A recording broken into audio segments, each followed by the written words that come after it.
Act like a man.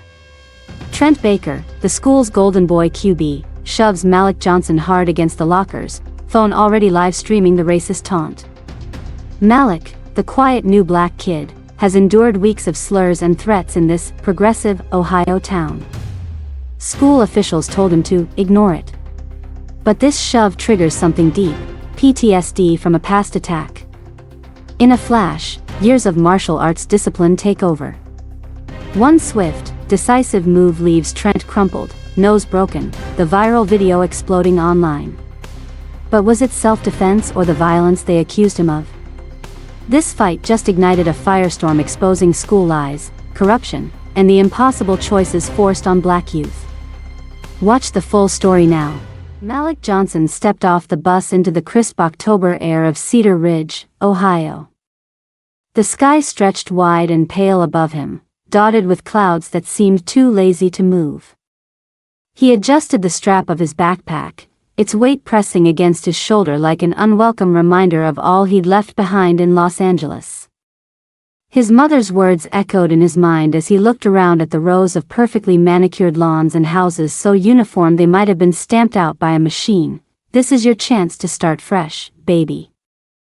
Show them who you are before they try to tell you. But showing people who he was had never been simple for Malik.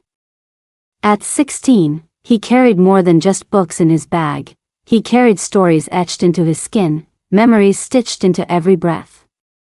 There was the scar on his forearm from when he was 8, running through smoke-filled streets during the riots, the Kent cloth wristband his mother gave him last week, bright colors woven tight like her hopes for him, and the journal tucked inside his backpack, pages filled with sketches and scribbled thoughts about survival. Cedar Ridge High School loomed ahead, a sprawling brick building flanked by towering oak trees whose leaves were just beginning to turn gold. It wasn't hard to spot the progressive pride the town took in itself. The school's front entrance featured what they called the Freedom Wall, plastered with Black Lives Matter posters, rainbow flags, and slogans like, "Diversity makes us stronger." But something about it felt performative. Like someone had slapped paint over cracks without bothering to fix the foundation. As Malik walked up the steps, he felt eyes on him. Not curious glances or friendly smiles, but stares, sharp-edged and calculating. A group of boys near the door nudged each other, one of them whispering loudly enough for Malik to hear, "That's him. The transfer kid." The next morning, Malik woke up to the sound of his alarm clock blaring like an unwelcome intruder. He groaned, reaching out to silence it, but even as he swung his legs over the side of the bed, he could feel the weight of yesterday pressing down on him. The shove against the locker. Trent's sneering face. The way his body had betrayed him, his hands trembling, his breath hitching, his mind spiraling back to that night in Los Angeles when everything burned. He glanced at the journal sitting on his desk, its cover worn from months of use. Last night's entry stared back at him like a challenge. "Silence is my armor, or my cage." He didn't know which one was worse. After pulling on a hoodie and lacing up his sneakers, Malik headed downstairs. His mother was already in the kitchen, humming softly as she flipped pancakes on the stove. She turned when she heard him enter, her smile warm but tinged with worry. "How'd it go yesterday?" she asked, sliding a plate toward him. Malik shrugged, picking at the edge of a pancake. "Fine." She raised an eyebrow, clearly not convinced. "Just fine." "Yeah," he said quickly, avoiding her gaze. "It was normal." His mother sighed, setting down the spatula. "Baby, I know normal doesn't come easy for us. You don't have to pretend with me." Malik hesitated, then pushed his chair back abruptly. "I'm gonna be late," he muttered, grabbing his backpack and heading for the door. As he walked to school, he replayed their conversation in his head. She meant well, he knew that. But how could she understand? How could anyone? The stares, the whispers, the feeling of being constantly watched, it wasn't something you could explain without sounding paranoid or dramatic. It wasn't just about Trent, it was about the whole damn system waiting to chew him up and spit him out. When Malik arrived at Cedar Ridge High, the Freedom Wall caught his eye again. Someone had added a new poster overnight, a bold black and white illustration of fists raised in solidarity, accompanied by the words resist, rebuild, revive. For a split second, it gave him hope. Then he noticed the graffiti scrawled across the bottom corner, "Go back where you came from." His stomach churned as he hurried past, pretending not to see the smirks of passing students. By the time he reached first period, his chest felt tight, like someone had wrapped an invisible band around it and tightened it with each step. English Lit passed in a haze. Mrs. Harper assigned a group project, pairing Malik with Ethan and two other kids he barely knew. They were polite enough, but their forced enthusiasm grated on him. Every question they asked, "What do you think, Malik? Do you want to research this part?" felt more like scrutiny than inclusion. By gym class, Malik's nerves were frayed. This time, Trent didn't bother with taunts. Instead, he slammed into Malik during a game of basketball, sending him sprawling onto the floor. The whistle blew, and Coach Harris barked at both of them to knock it off, but no one missed the smirk on Trent's face as he extended a hand to help Malik up. Malik ignored it, brushing himself off and walking away. As he left the court, he caught sight of Principal Lewis watching from the sidelines. Her expression was unreadable, but there was something in her eyes: sympathy? Frustration? Whatever it was, it faded as soon as Trent jogged over to her, laughing about some joke only they understood. Later that afternoon, Malik found himself at his Uncle Darnell's dojo. The space smelled faintly of incense and sweat, the wooden floors polished to a dull shine. Posters of martial artists lined the walls, their poses fierce yet controlled. Uncle Darnell stood near the center, adjusting the belt of his GI before turning to greet Malik. "You look like you've got something heavy on your shoulders," Darnell said, raising an eyebrow. Malik shrugged, dropping his bag by the door. "Just school stuff." Darnell nodded knowingly. School stuff was code for a lot of things in their family: racism, bullying, microaggressions masked as jokes. He gestured for Malik to join him on the mat. They started with basic stretches, Darnell guiding Malik through each movement with practiced ease. When they moved on to sparring drills, Malik focused intently, letting the rhythm of punches and kicks drown out the noise in his head. "You're holding back," Darnell observed after a particularly half-hearted block. "Why? I don't want to hurt anyone," Malik admitted, lowering his arms. Darnell chuckled dryly. "Self-defense isn't about hurting people. It's about protecting yourself, and knowing when not to fight. Sometimes, walking away takes more strength than throwing a punch." Malik frowned, considering this. Walking away hadn't worked with Trent. If anything, it had made things worse. But fighting back, what would that cost him? Back at school the following day, Malik decided to take matters into his own hands. During lunch, he approached Assistant Principal Grayson's office, knocking lightly on the open door. Grayson looked up from his computer, eyebrows furrowing. "Can I help you?" "I wanted to talk about Trent Baker," Malik began, forcing himself to meet the man's gaze.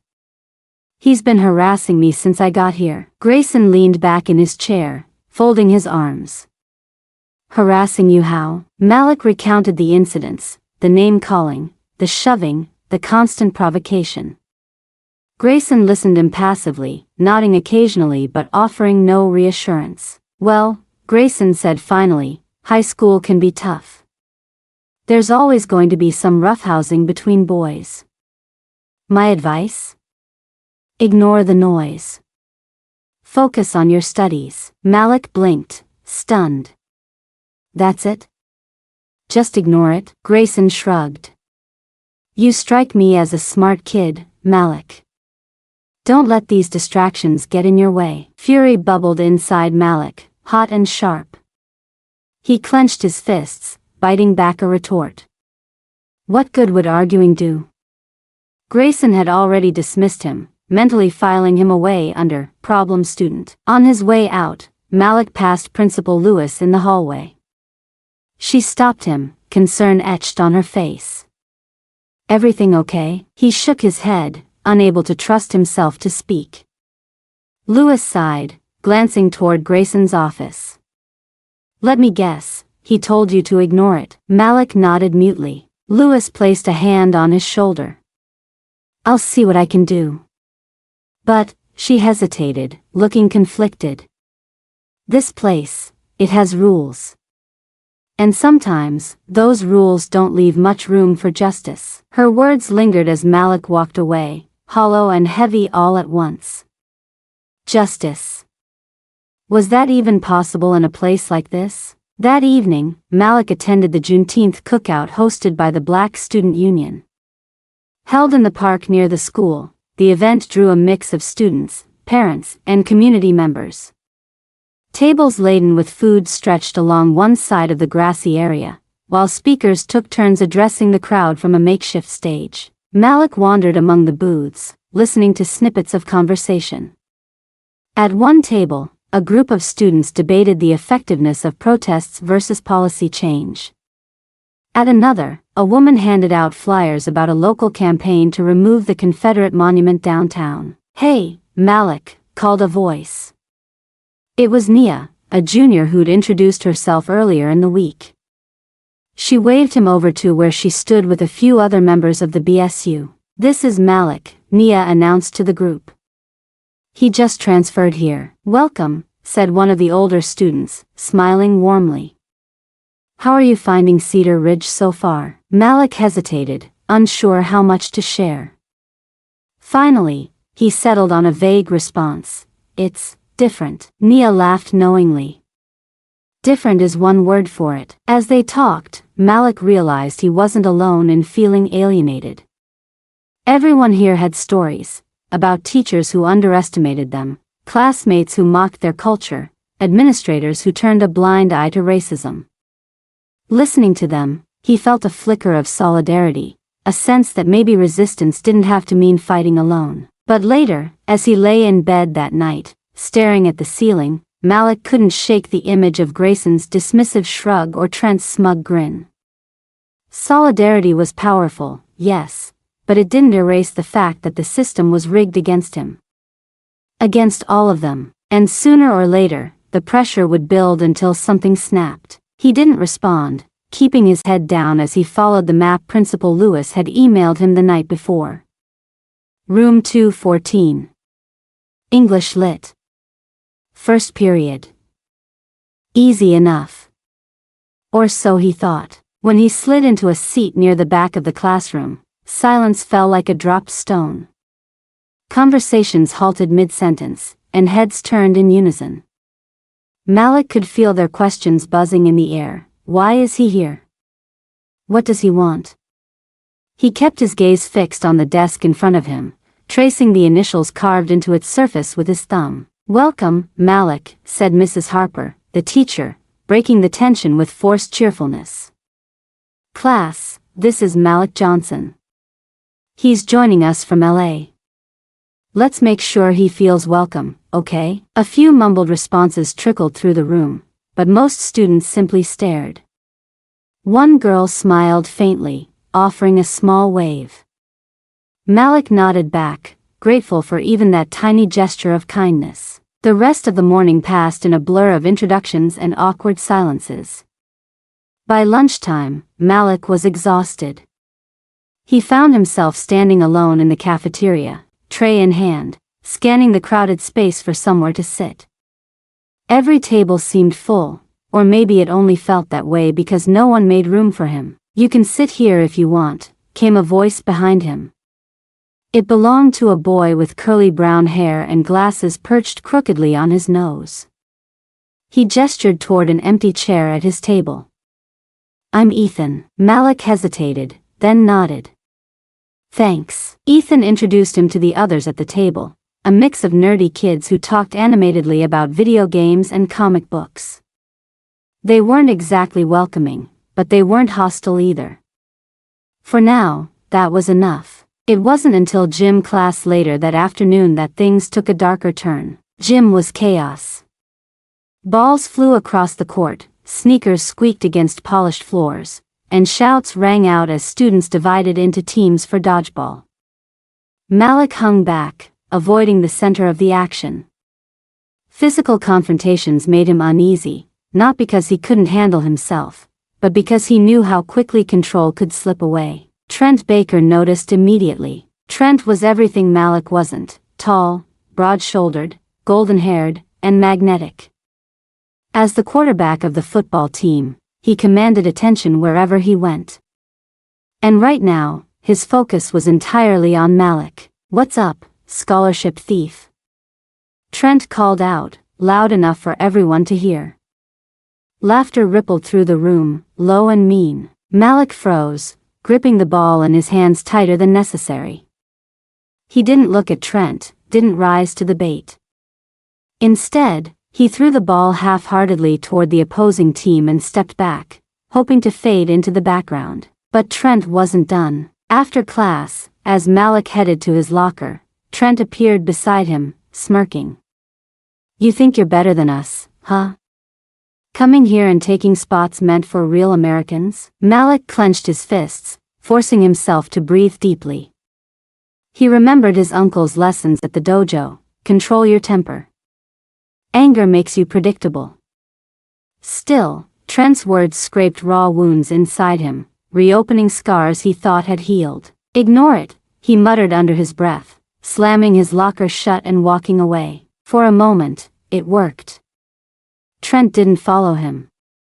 But as Malik rounded the corner, he heard footsteps behind him again. Before he could react, Trent shoved him hard against the lockers, pinning him there. "Act like a man," Trent sneered, leaning close. "Or are you scared?" The world tilted. Malik's vision blurred as fragments of memory crashed over him, smoke choking the air, screams echoing in the distance, hands grabbing at him, pulling him away from his mother. He stumbled backward, gasping for breath, heart pounding in his chest. Trent laughed, stepping back. Pathetic. That night, Malik sat on the floor of his bedroom, journal open in front of him. His pen hovered over the page, trembling slightly. Outside, the wind rattled the branches of the trees, casting shadows that danced across his walls like ghosts. He wrote, "They call me names I don't recognize. They push me into places I don't belong. I wonder sometimes if silence is my armor, or my cage." He closed the journal and stared at the Kent cloth wristband on his arm. Its colors seemed brighter tonight, almost defiant. Somewhere deep inside, he knew this wouldn't be the last time he'd face Trent. Maybe not tomorrow, maybe not next week, but eventually, the pressure would build until something snapped. And when it did, Malik wondered, would he become the monster they feared? Or would he find another way? The gym smelled like sweat and polished wood, a scent Malik had grown accustomed to over the past few weeks. But tonight, it felt heavier, almost suffocating. The air was thick with tension, the kind that made your skin prickle and your pulse race. It wasn't just the basketball game winding down or the echoes of sneakers squeaking against the floor. It was the knowledge that Trent Baker was waiting for him. Malik knew it before he even stepped inside. He'd seen Trent lingering near the locker rooms earlier, his golden boy swagger replaced by something darker, more deliberate. There was no mistaking the look in his eyes, a mix of anger and anticipation, as if this moment had been building since the day they met. The final buzzer sounded, signaling the end of practice. Players streamed out of the gym, laughing and shouting, oblivious to the storm brewing in the shadows. Malik lingered, pretending to tie his shoelaces, hoping Trent would leave him alone. But deep down, he knew better. Sure enough, Trent appeared at the edge of the court, his phone already raised to record. "Hey, scholarship thief," he called out, loud enough for the few stragglers still packing up to hear. "You got a minute?" Malik straightened slowly, his heart pounding. Part of him wanted to walk away, to heed Uncle Darnell's advice about knowing when not to fight. But another part, the part that remembered being shoved into lockers, mocked in hallways, dismissed by authority figures, refused to back down. "What do you want?" Trent?" Malik asked, keeping his voice steady despite the tremor threatening to break through. Trent smirked, stepping closer. "I want you to act like a man. Or are you too scared to face me without your little posse around?" The comment stung, but Malik didn't let it show. Instead, he focused on breathing, grounding himself in the techniques his uncle had taught him. Inhale. Exhale. Stay present. "I'm not afraid of you," Malik said quietly, though the words felt hollow even to him. Trent laughed, lowering his phone slightly. "Prove it." For a moment, neither of them moved. Then Trent lunged forward, shoving Malik hard against the bleachers. The impact jarred Malik's ribs, sending shockwaves of pain radiating outward. His vision blurred as memories surged unbidden, smoke filling his lungs, hands grabbing at him, the sound of glass shattering. PTSD clawed at the edges of his mind, pulling him back to that night in Los Angeles. But this time, he didn't freeze. With a speed that surprised even himself, Malik twisted free, using Trent's momentum against him. A single fluid motion, one his grandmother had drilled into him during those long-ago riot survival lessons, sent Trent stumbling backward.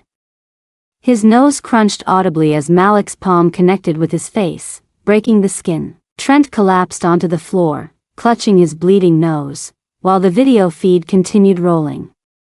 Blood smeared across his football jersey, turning its pristine white fabric into a grotesque symbol of privilege unraveling. Malik stood frozen, staring at his trembling hands. What had he done? By morning, the video was everywhere. It started circulating online within minutes of the incident, shared and reshared until it reached far beyond Cedar Ridge. Headlines blared across social media platforms. Black student fights back against bullying quarterback. Is this justifiable violence? Hashtags like hashtag discipline disparities and hashtag school violence dominated Twitter feeds, sparking heated debates about racial bias in disciplinary practices. At school, whispers followed Malik wherever he went. Some students whispered approvingly, calling him brave. Others shot him wary glances, as if expecting him to snap at any moment. Teachers avoided meeting his gaze, their discomfort palpable. Even Principal Lewis seemed unsure how to address the situation, her usual calm demeanor replaced by visible unease. Meanwhile, Trent became both a victim and a villain. Parents rallied around him, demanding justice for their star quarterback. White mothers weaponized safety concerns, flooding the school board with emails decrying the dangerous environment created by unchecked aggression. Yet behind closed doors, Trent struggled to process what had happened. In therapy sessions mandated by his father, Trent admitted things he'd never dared say aloud. "I wanted him to fight back," he confessed to Dr. Patel, his therapist.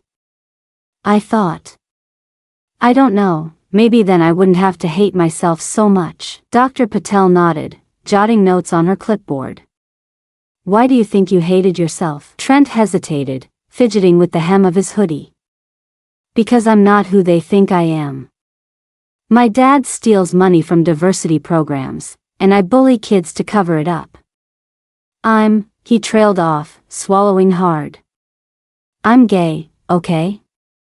And I can't tell anyone because they'll say I'm weak." For the first time, Trent's bravado cracked, revealing the fragile boy beneath. He hated himself for hiding, for perpetuating the same toxic masculinity that trapped him. And now, thanks to Malik, everyone knew he wasn't untouchable. Back at home, Malik wrestled with guilt. He sat at his desk, staring blankly at the journal in front of him. The pen hovered over the page, trembling slightly. Writing had always helped him make sense of things, but this time, the words refused to come. Had he crossed a line? Was self-defense still justified when it left someone bleeding on the floor?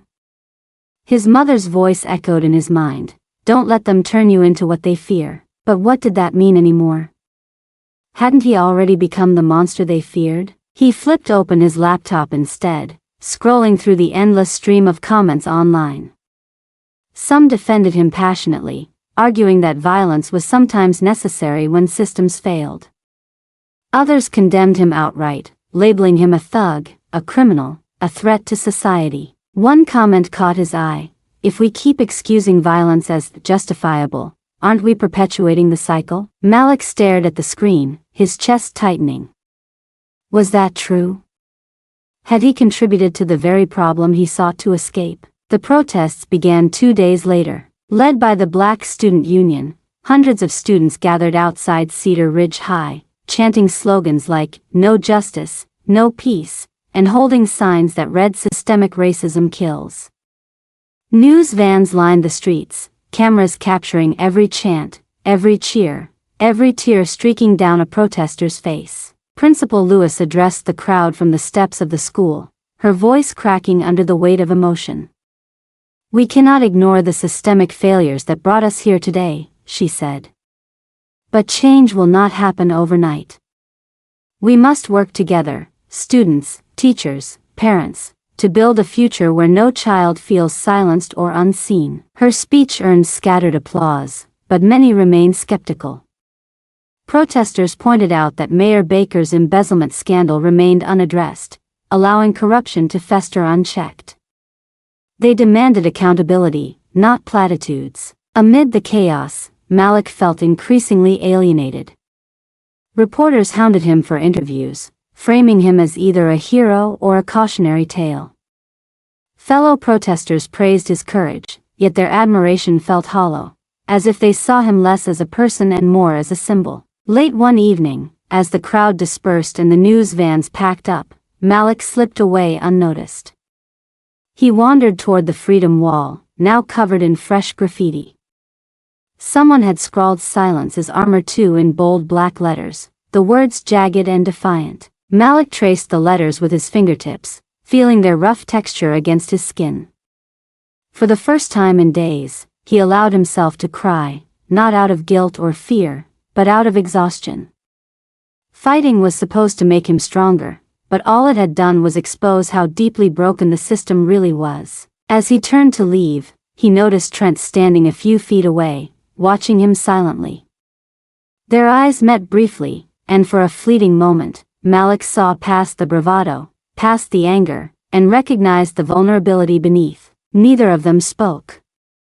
There was nothing left to say. The suspension letter arrived on a Tuesday morning, delivered to Malik's house in a plain white envelope. His mother tore it open with trembling hands, her face darkening as she read the contents aloud. "Due to violations of our zero-tolerance policy regarding physical altercations, Malik Johnson is hereby suspended for 2 weeks," she recited, her voice tight with disbelief. "Further disciplinary action will be determined pending review by the school board." Malik sat at the kitchen table, staring at the letter without really seeing it. 2 weeks. That was how long Cedar Ridge High deemed him unfit to attend class. 2 weeks for defending himself against someone who had been tormenting him for months. The irony wasn't lost on him. Zero tolerance didn't mean fairness. It meant punishment, no matter the context. His mother slammed the letter down on the counter, her frustration spilling over. "They're treating you like a criminal, baby. Like you started this." Malik shrugged, though his chest felt heavy. "Maybe I did." "No," she snapped, rounding on him. "You didn't start anything. You were protecting yourself. But they don't care about that. All they see is what fits their narrative." She was right, of course. Malik knew it. Still, the weight of the decision pressed down on him, making it hard to breathe. He thought back to Principal Lewis's speech during the protests, her promises of change and accountability. They'd sounded sincere enough at the time, but now they felt hollow, like empty rhetoric designed to placate an angry crowd. "What am I supposed to do?" he asked quietly, more to himself than to her. Her expression softened, and she reached out to squeeze his hand. "We fight back. Not with fists this time, but with facts." Later that afternoon, Malik's mother uploaded a series of documents to social media, emails, invoices, and bank statements proving Mayor Baker's embezzlement of funds earmarked for the school's diversity programs. She titled the post, "Justice for Malik Johnson," and tagged local news outlets, community activists, and every parent group she could find. Within hours, the story exploded. Protesters returned to Cedar Ridge High, their chants louder and angrier than before. Signs reading, "Defund corruption, not diversity," replaced those demanding justice for Malik personally. Reporters camped outside the mayor's office, firing questions at anyone who would talk. Even national outlets picked up the story, framing it as yet another example of systemic racism masquerading as progressivism. For a brief moment, it seemed like real change might be possible. But Malik couldn't bring himself to feel hopeful. He watched the coverage from his bedroom window, observing the sea of faces below. Some protesters held portraits of Emmett Till alongside signs bearing his name. Others chanted slogans about dismantling oppressive systems.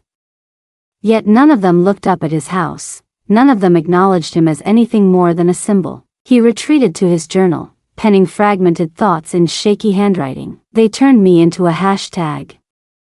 A soundbite. A rallying cry. Did they ever care about me? Or just the idea of me? Principal Lewis found herself caught in the crossfire. Parents flooded her inbox with complaints, accusing her of failing to protect their children. Teachers whispered in the hallways, speculating about whether she'd lose her job over this debacle. Meanwhile, the school board demanded answers, threatening to revoke funding if tensions weren't resolved quickly. One evening, after hours of meetings and phone calls, Lewis sat alone in her office, staring at a framed photograph of her younger self. In the picture, she stood proudly in front of her college dorm, holding a protest sign that read, "Education is liberation."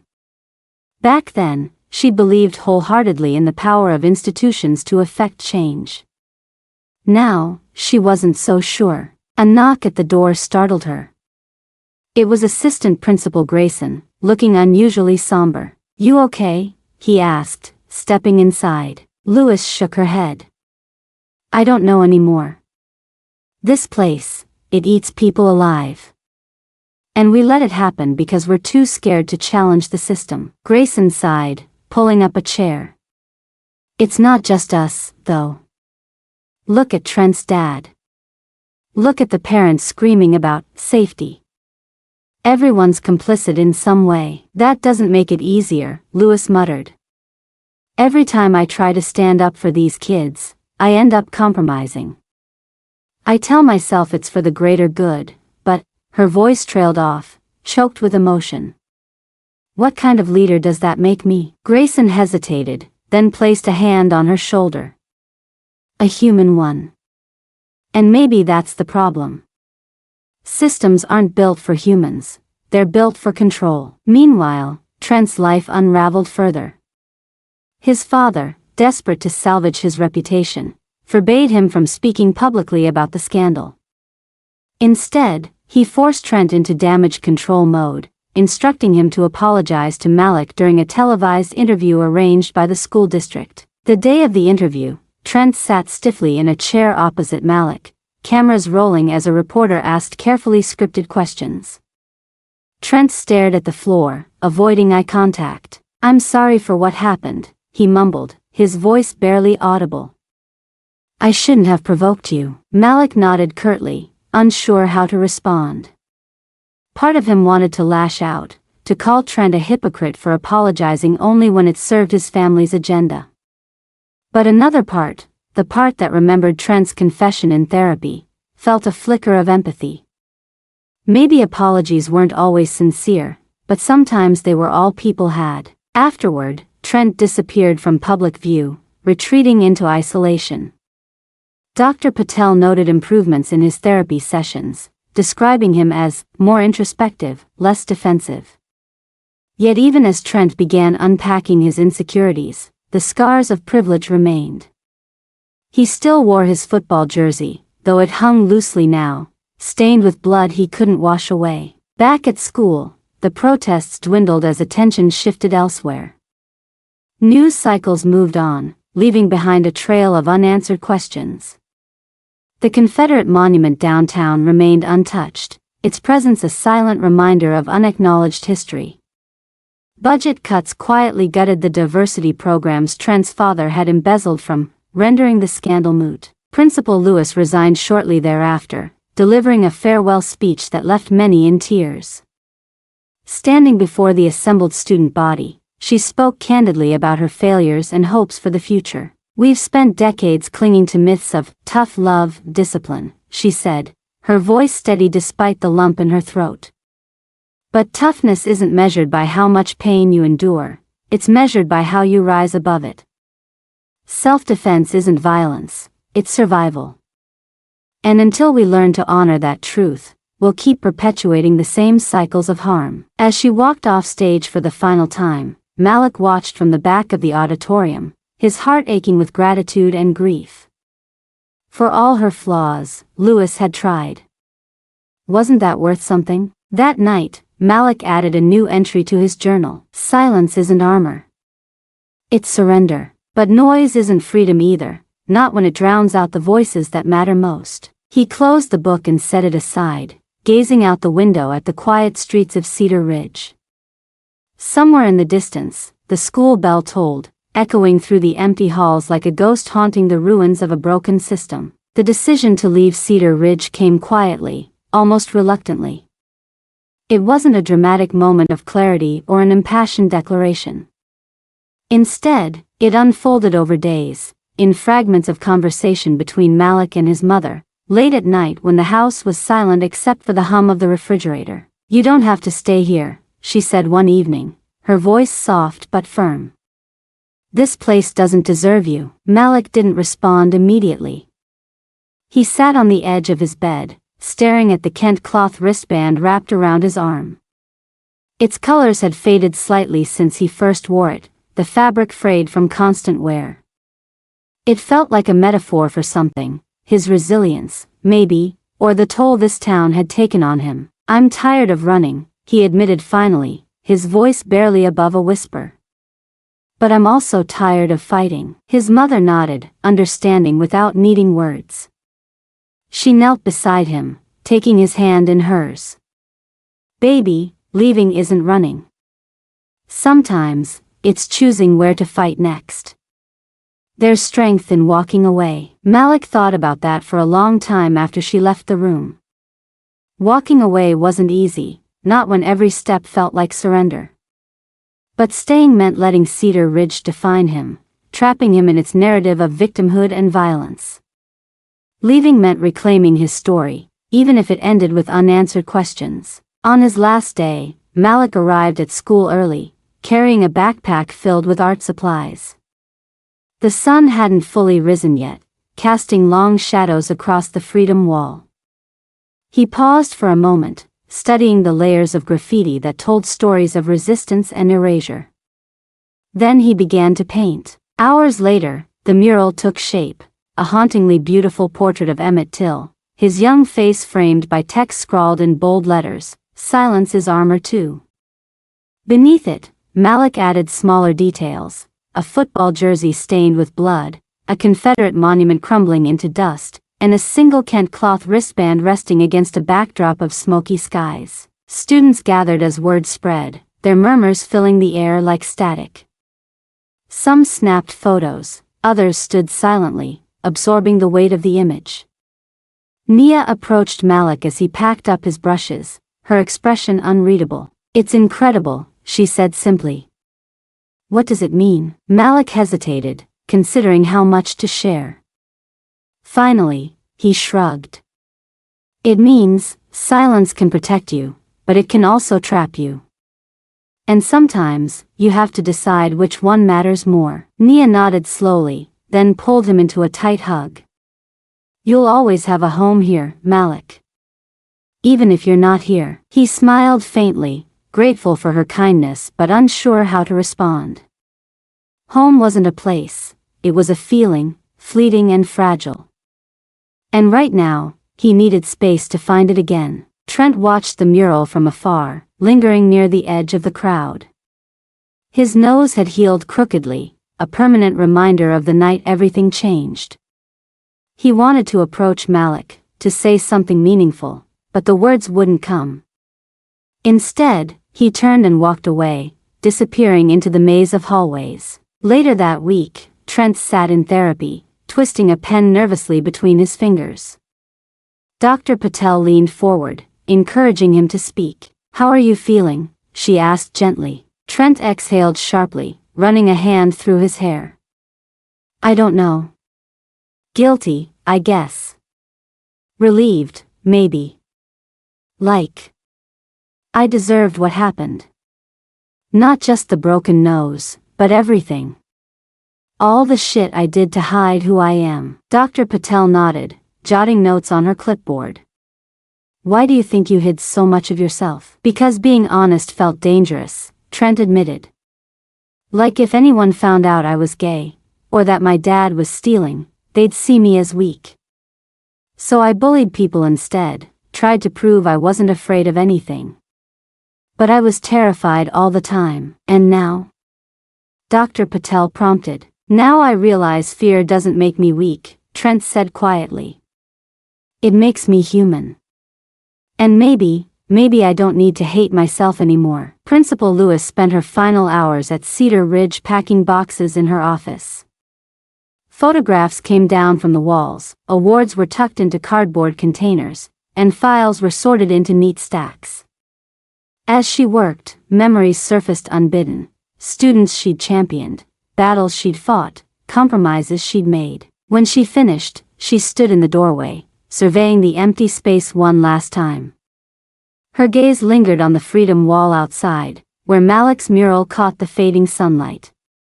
For a moment, she allowed herself to hope that art could outlast oppression, that symbols of resistance could inspire change even in places resistant to it. Then she locked the door behind her and walked away. That weekend, Malik boarded a bus bound for Chicago, where his uncle Darnell had arranged for him to enroll in a new school.